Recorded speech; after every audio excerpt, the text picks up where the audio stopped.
Hi students, இன்னைக்கு நம்ம பார்க்க போகிறது 11th physics unit 2 kinematics. இதோட last numeric. Consider the x-axis as representing east, the y-axis as north, and z-axis as a vertical upward. Give the vector representing each of the following points.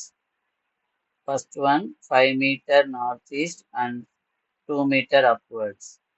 And second one, 4 meter southeast and 3 meter up, and third one, 2 meter northwest and 4 meter up. So first one பாருங்க, 5 meter northeast and 2 meter up now. So this is x axis and this one is y axis. So y வந்து north and x வந்து east. So northeast na இந்த directionல போகும். So since 0 இந்த directionல போகும்போது 90 degree 45 cut பண்ணிட்டு போகும். And 5 meter north and 5 meter northeast. And so resultant vector எப்படி எழுதுறது? So x 5, y 5. So resultant vector usually xi plus yj plus zk இருக்கும்.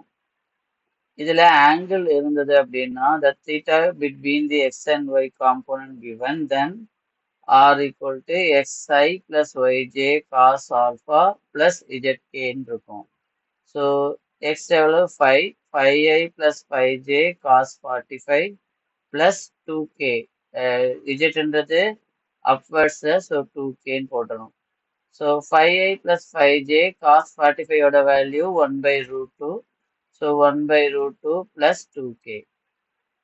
Same way, ரெண்டாவது 4 meter southeast என்றது downward directionல வரும். Same 45 angle cut ஆகும். So இதில் வந்து X வந்து பாசிட்டிவ், ஒய் வந்து நெகட்டிவ். ஸோ அதனால 4i minus 4j cos 45 plus 3k. So 4i minus 4j by root 2 cos 45க்கு 1 by root 2 போடணும் plus 3k. And third one, 2 meter north westன்றது இந்த டைரக்ஷன்ல போகும், நார்த்துக்கும் வெஸ்ட்டுக்கும் நடுவில்.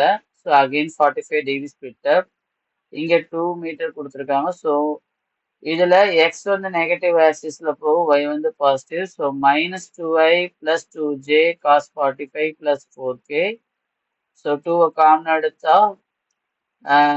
2 வெளில இருக்கும், minus i plus j divide by root 2 cos 45க்கு 1 by root 2 போடுறோம் plus 4k. 2க்கு ரூட் 2 கேன்சல் பண்ணா மேல ரூட் 2 வந்துடும். So minus i plus j root 2 plus 4k. So இது ரொம்ப சிம்பிள்.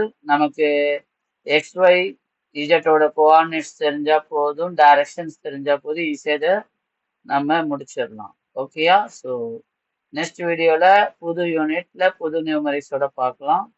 தேங்க்யூ.